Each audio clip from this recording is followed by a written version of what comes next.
माहौल देश की रूलिंग पार्टी को बिल्कुल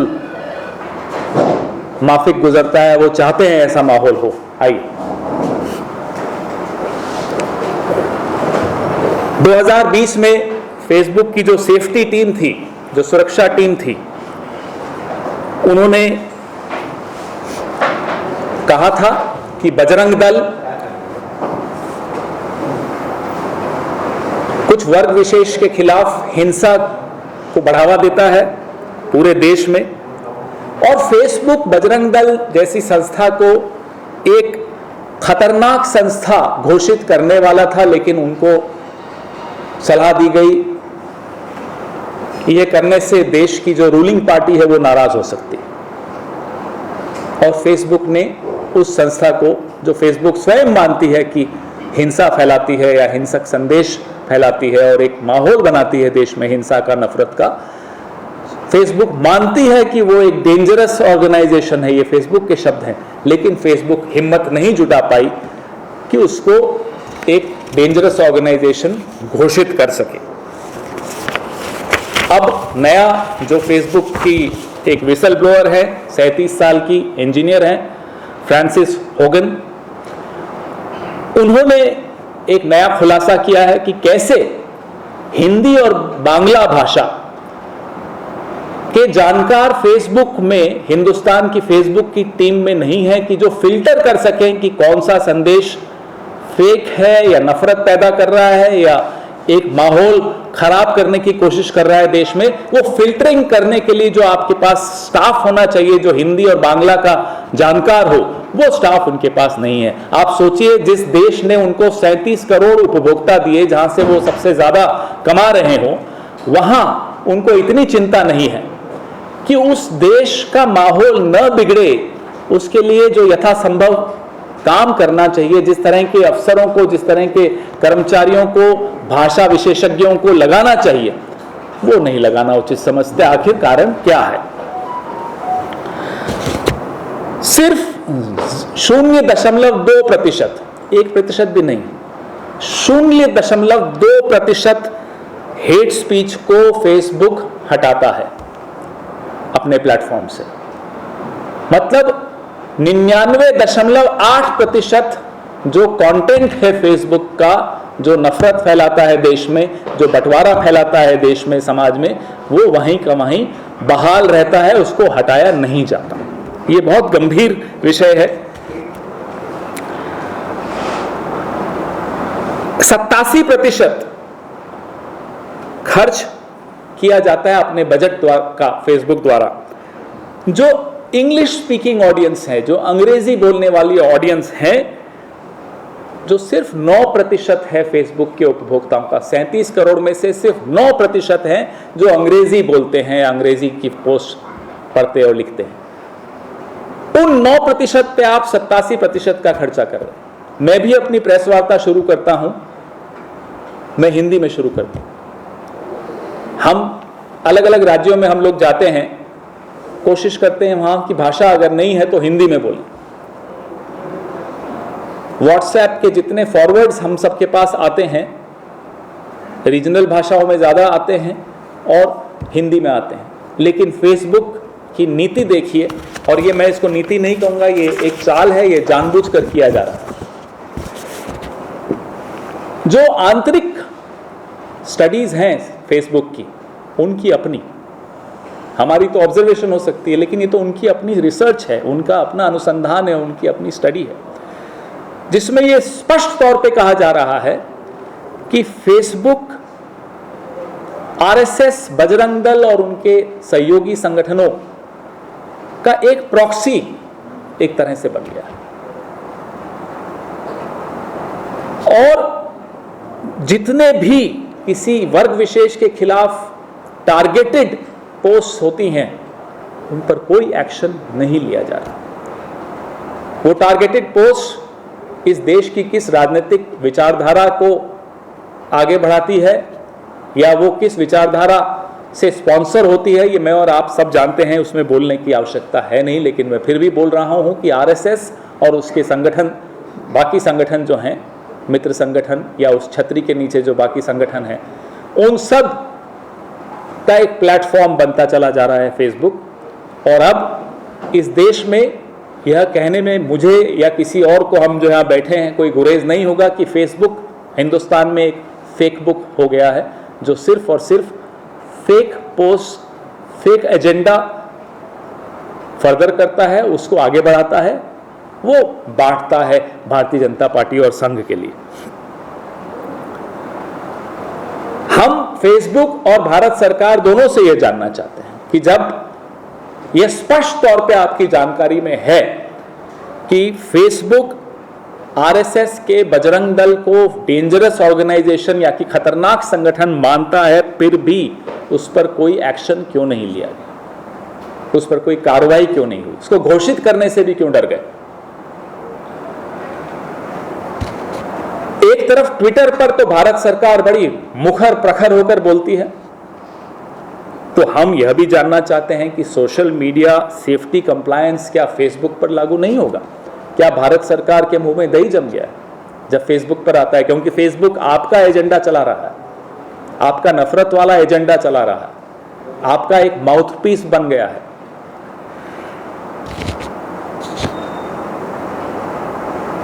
आपके आर्थिक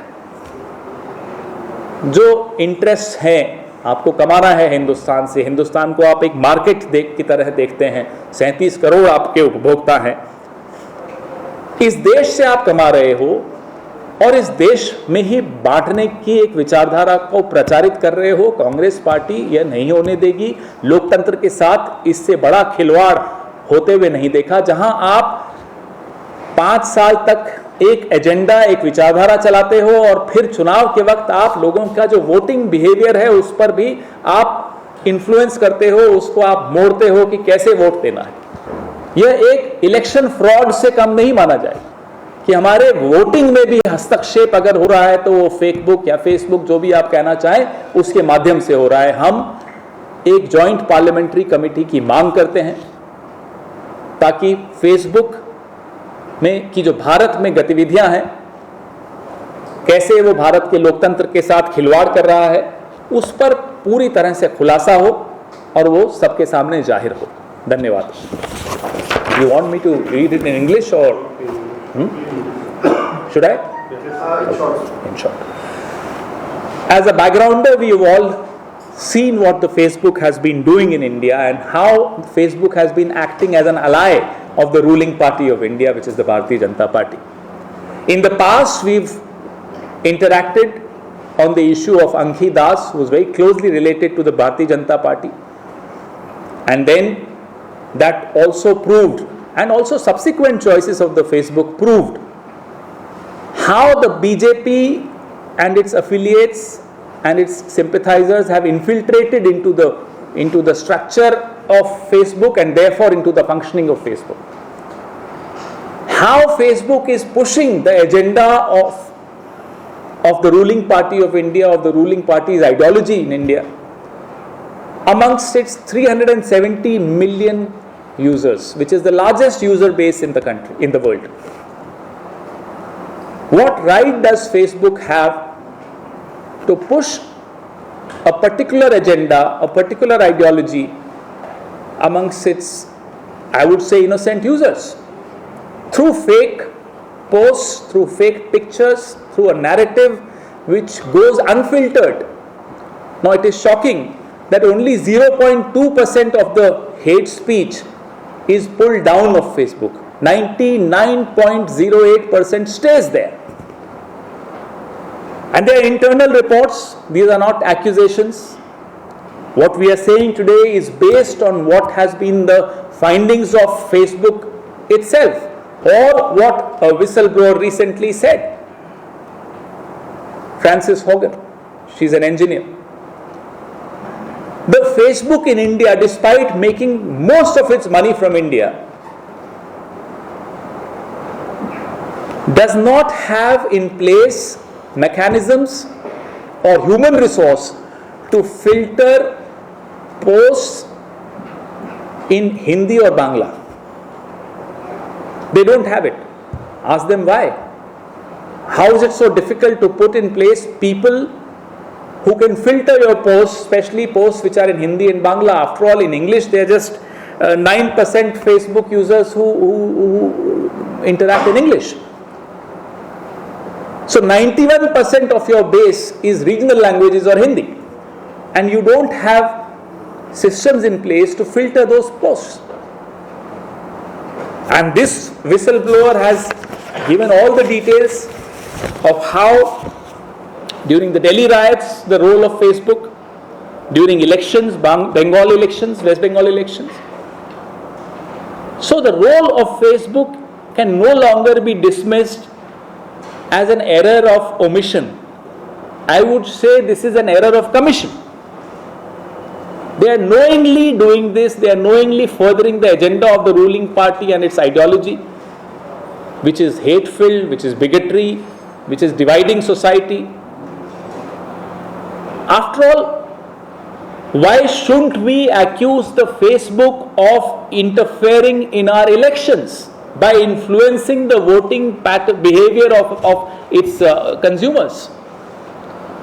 370 million consumers are influenced very subtly at times, and at times not so subtly, by Facebook, thereby determining the voting behavior of Indians. Now this is a serious election fraud, this is a serious interference in our election by a foreign company. Why is Facebook quiet on these accusations that have come from within Facebook? Why is the government of India, which is otherwise very loud on social media security compliance for Twitter, why is the government of India silent? Because it suits their agenda, because Facebook has become a tool in the hands of the Bharatiya Janata Party and RSS and its affiliates. After all, the same Facebook internally reached a conclusion that Bajrang Dal is a dangerous organization which spreads violence and hatred against communities. Stopped short from declaring Bajrang Dal as a dangerous organization because they were advised against it, because this would anger the ruling party of India. Are you serving the ruling party of India, or are you serving the 370 million consumers of yours? We want to ask the Facebook. We demand a joint parliamentary committee to look into the role of Facebook in influencing our elections, in trying to compromise and undermine our democracy, in trying to shape through fake posts opinions of people. I would, with a very heavy heart, say that Facebook has reduced itself to a fake book in this country. Your questions, please.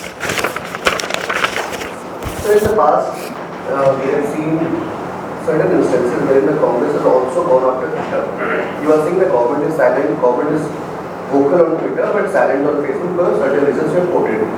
But in the past, we have seen Congress also going after Twitter, saying it has become a platform of the right. So is it selective outrage on the case of... It's not selective for the simple reason. Any agency, any company, Indian or foreign, cannot undermine the constitutional values which govern this country, come what may. If Twitter does something wrong today, of course we'll speak out against Twitter. And if the government does something wrong against any such company, we'll again speak against the government or anyone who does this. There is a rule of law which governs the conduct of these companies. There is a rule of law which governs my rights as a consumer of these platforms. And Congress party will always stand by rule of law, by constitution which governs our country. Sir आपने जिक्र किया जो report है वो research है Facebook के पास, कब प्रकाशित हुई है, क्या है? ये सब आपको प्रेस रिलीज में भी है और पिछले 3 दिनों में जो लगातार मीडिया में लगातार वो रिपोर्ट्स आई हैं उनका हवाला देते हुए मैं अभी प्रेस रिलीज भी भेज रहा हूँ. So have you written to Facebook headquarters or... We first come to you. Through you, we want to make public our concern, our deep concern over attempts made by Facebook in collusion with the government of India to influence and shape public opinion with the help of fake posts, unfiltered posts which spread hatred and bigotry in this country. इससे अलग सवाल।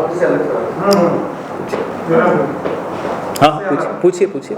मेरा सवाल alliance partners को लेकर है, जिससे लालू यादव ने कल कांग्रेस पार्टी को लेकर बयान किया कि उन्होंने कहा कि कांग्रेस पार्टी को सीट क्यों जमानत दर्ज कराने के लिए, जिस तरह से आपके प्रभारी को उन्होंने अपशब्द का इस्तेमाल किया, क्या लगता है कांग्रेस पार्टी अछूत होती जा रही है पार्टियों? लालू यादव जी बहुत वयोवृद्ध नेता हैं, इस देश की राजनीति में सब उनका सम्मान करते हैं और हर दल, किसी भी दल की बात नहीं हो रही, हर दल के नए नेता हों या पुराने नेता हों, सब उनकी तरफ देखते हैं, उनसे सीखने को मिलता है। रही बात बिहार के 2 उपचुनावों की, दोनों सीटों का रिजल्ट आपने भी देखा, एक पे कांग्रेस हारी थी, एक पे आरजेडी हारी थी। तो चुनाव में जनता तय करती है, जनता तय करेगी कि अब आने वाले उपचुनावों में कौन जीत रहा है, कितने वोटों से जीत रहा है, यह सब बातें जनता पर छोड़ देनी उचित होती है। Sir, is the Mahagathbandhan intact Bihar से हो रहा है? बिकॉज अलग अलग स्टेटमेंट्स आ रहे हैं, कांग्रेस कह रही कि ऐसा कुछ है नहीं, हम 40 सीटों को उम्मीदवार उतार देंगे। लालू यादव एक्सप्रेस क्या होता है? The state leadership will respond to issues related to the state. As a larger principle, I have responded. नहीं सर, आपके अलायंस पार्टनर एक एक करके आपको छोड़ना चाहते हैं। जैसे समाजवादी पार्टी ने पहले ऐलान किया कि आपके साथ चुनाव नहीं लड़ेंगे, लालू यादव जो सबसे पुराने पार्टनर आपको, वो आपको छोड़ना चाहते हैं। आप कई राज्यों में देखिए कि आप राज्यों में देखिए लोग कांग्रेस में शामिल हो रहे हैं। आप महाराष्ट्र में देखिए, कई जगह देखिए, कई राज्यों में। वो न्यूज़ पे सवाल मैं इंतज़ार करता रहता हूँ, हर प्रेस वार्ता में आते ही नहीं, और ज़रा किसी ने कहीं कुछ कह दिया तो बड़ी ऊंची आवाज़ में सवाल आते हैं। अच्छी लगती है, आपकी आवाज़ मधुर होती है, भले ऊंची भी हो तो भी, लेकिन सवाल फिर उस पर भी आने चाहिए कि साहब लोग क्यों शामिल हो रहे हैं कांग्रेस में। गुजरात में एक लंबी लिस्ट आई हुई है, भारतीय जनता पार्टी के लोग हैं, शामिल होना चाहते हैं। गोवा में पूरी की पूरी आम आदमी पार्टी कांग्रेस में शामिल हो गई। मुझे तो एक भी सवाल नहीं सुनाई दिया आपके यहाँ से, क्यों नहीं हुआ? तो ऐसा राजनीति में चुनावों से पहले होता है, ट्रैफिक इधर से भी जाती है, उधर से भी आती है, लेकिन सिर्फ एक ही तरफ की ट्रैफिक पे आपके सवाल हों तो फिर मधुर आवाज होने के बावजूद अच्छा नहीं लगता।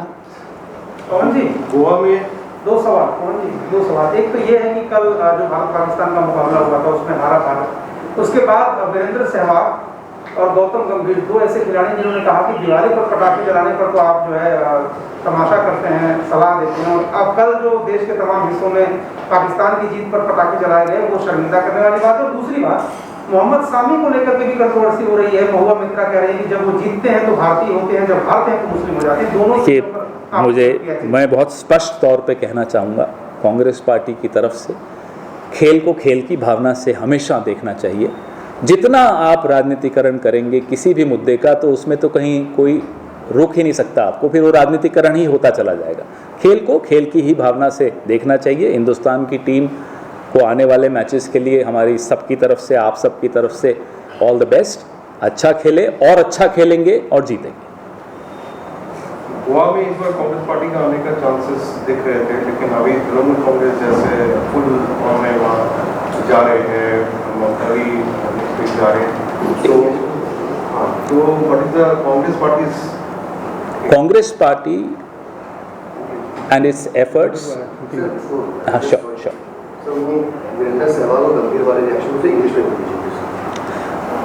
Okay, first I'll respond to the cricket thing. Though I don't understand cricket much, but as a principle, our party is absolutely against politicization of a sporting event. Everybody enjoys a match, a good match. Indian team played well and we hope it plays better and we want it to come back with the World Cup. All the best from our side, from your side and ours, to our Indian players.